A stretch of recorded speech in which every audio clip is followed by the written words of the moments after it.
Clippers have more size than the Thunder. I think Oklahoma City, we're going to start seeing how this Gordon Hayward, how they work him into the lineup.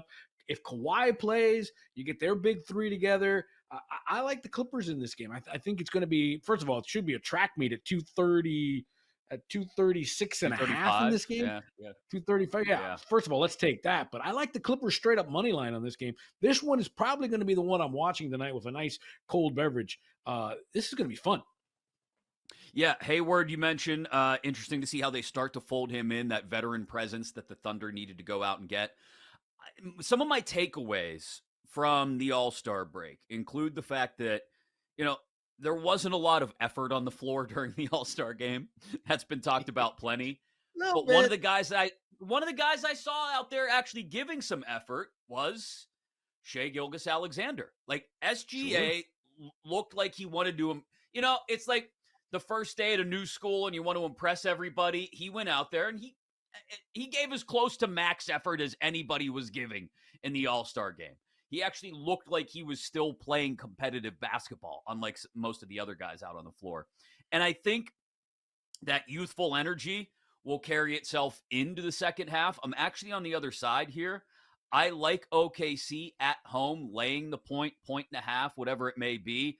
You can even go money line here if you don't want to mess with the points, because regardless of what side you're on, Clippers are minus 105, Thunder are minus 115. It's not like you're laying a lot of juice here. I think the Thunder come out sort of rejuvenated, re-energized. Now, we'll see how far that youthful energy can carry them down the stretch, right? We've talked about that plenty in an uber competitive Northwest division where they're battling with the T-Wolves, battling for the Nuggets, battling with these very same Clippers in the top 3 or 4 of the Western Conference standings down the stretch. I do wonder, what did James Harden get into over the break? I wonder, is Kawhi Leonard going to be 100%? Dollar bills, y'all. Dollar bills. Exactly. You're telling me Harden wasn't off somewhere where he was able to make it rain? I think a fresh, young, hungry team against a hungover James Harden. I don't know that for a fact. It's just a guess. But I would argue, Mac, Oklahoma City would be a great place to go dry out after a big party. So, they didn't get to Oklahoma City today. They were probably there yesterday. Probably. Just saying. I hear you. I think I'm on the Thunder in this spot, but allegedly, yeah. I'm on the Thunder in this spot, but I like the fact that we're looking at that we're both looking at a similar at the same game here, because there's a lot of big spreads tonight on this first slate after the All-Star break. You see a lot of big numbers. In fact, one of those big numbers is one I wanted to ask you about before I give you another play that I really like. Like the Celtics laying 8.5 at Chicago. This feels like a game that the Celtics walk in. Again, Tatum and Brown, Jaylen Brown did what he did at the All-Star festivities, whether you were impressed by it or not. I just think the Celtics, they look at this as an opportunity. It's sort of converse to what I mentioned with the Thunder in that, a young, hungry team like OKC, they want to go out and get the momentum going. I think the Celtics just look at it as kind of like a continuation. Like, hey, most of us spent a week at the beach or a long weekend at the beach. A couple of us had to go to Indy and do the All-Star stuff. But for the most part, we got up off our feet, and the depth of this team carries them in Chicago tonight. But that 8.5 is a lot. I'm always like hesitant, right, to say one game out of 82 defines the season. I'm not saying that. I'm always hesitant to do that. But if you're Joe Mazzulla and you're trying to spread a narrative to your team, right, when you're so good, best team in the East, how do you keep these guys motivated? Remember, we talked about how he said, oh, clearly winning doesn't matter in this league because we should have had more All-Stars, right? I think it's a way to us against the world kind of thing. And I think for them to go into Chicago tonight and lay the wood on the Bulls, I think it's important to them as a team to say, listen, we are going to keep going. break, no break. Here we go. We're business as usual. We're gonna pound these guys and get out of here. We're gonna go in, kiss their girlfriends and drink their beer, and we're out of here. So I'll take the Celtics laying 8.5 in that game. I like the total 225.5. I like that more than anything. If I Yeah. were to make a bet, it would be the over. But I wouldn't surprise me if the Celtics covered that number. Just again, narrative. Joe Mazzulla just trying to push these guys. Business as usual, fellas. Another one I like, and tell me what you think of this. And give me any other plays that you're a big fan of tonight in the first full slate of NBA action returning post All-Star break. I like Golden State at home against the LeBron-less Lakers.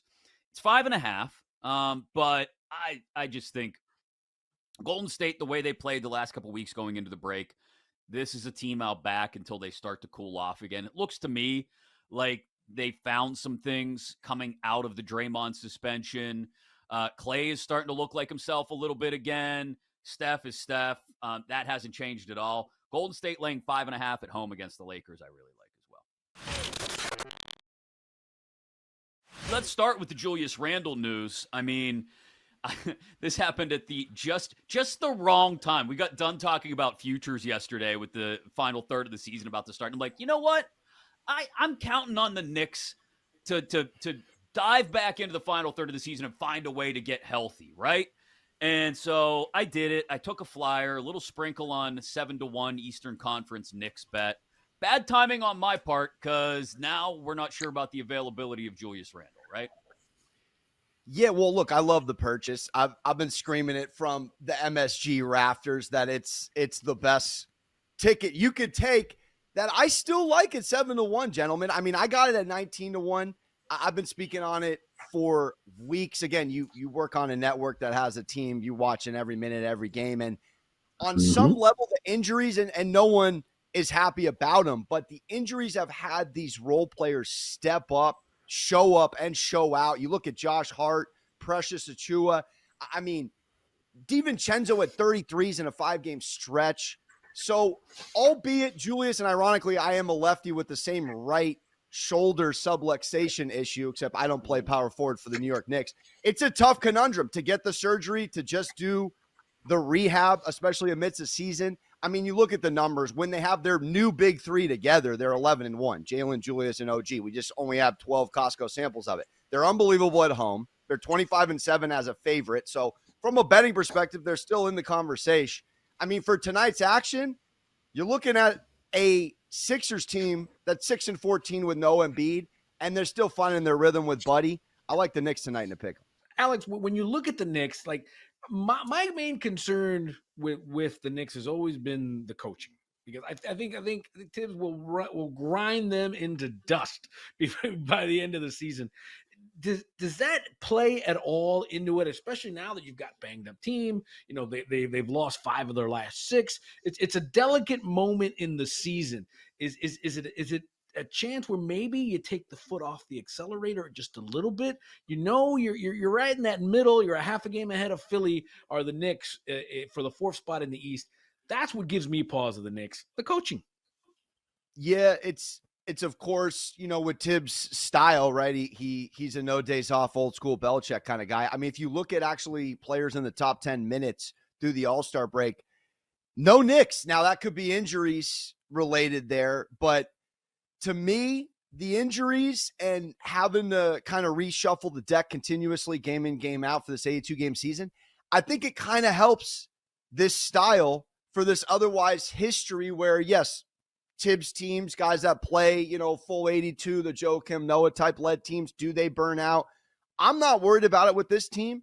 I think this is a fascinating Eastern Conference where the top 3 teams, I mean, the big friendly giant Joel is banged up. They're absolutely cooked without him. The Bucks have played worse offense, which is head scratching since Doc's been there, under 500 record. And then where is the identity with the Celtics team? If they're going to go again, the problem that they couldn't figure out, your turn, my turn, Tatum Brown. I mean, I made this comparison, gentlemen. You tell me, in the grown man world of coaching, and I think this is one of those playoff themes where you got an Andy Reid and a Mahomes. Who's your best quarterback head coach point guard or leader and coach in this tournament, at least on the East side. Joe Mazzulla was learning cursive when Tibbs was drawing up pick and roll plays.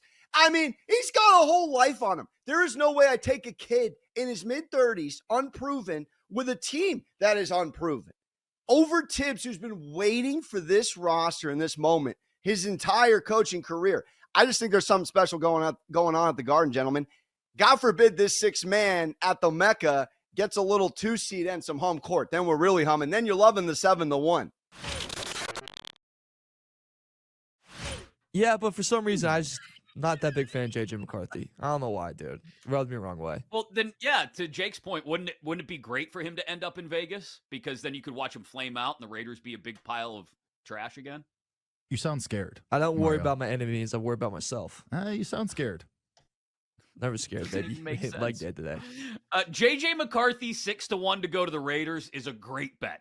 I love it. This is exactly the kind of thing I could see the Raiders doing, right? Let's say quarterbacks go 1, 2, 3 at the top of the draft, and it comes around to the Raiders, and they panic, right? Wouldn't be the first time that happened. And old bowl cut Davis goes, "Well, everybody, we need a quarterback." I just imagine him speaking like that, by the way. I've never actually heard him speak, but I imagine he talks like that, Mark David. We need a quarterback, everybody. We should probably draft one now, right now. And everybody goes, no. It's a giant overdraft right now, Mark. We can't do that. We can't. No. Bo Nix? Okay, if you're going to make us, can we take Bo Nix? I don't like him all that much. He's older than me. He's 73. No. Coach, he's good. He's established. He's ready for the NFL. Oh, what about, who's that guy that won the national championship last year? JJ McCarthy, Mark? Yeah. I like him. Let's draft him. That is exactly the kind of thing I could see the Raiders doing. Wildly overdrafting the guy who's going to be this class's Kenny Pickett, overdrafted in the middle of the first round at quarterback, and 3 years from now, everybody will be looking at and going, we know he's not it. Why does this organization that took him not know that he is not it? Yes, I love that bet. 6-1 McCarthy to the Raiders. Oh, yeah, J-Rod, I'm on board.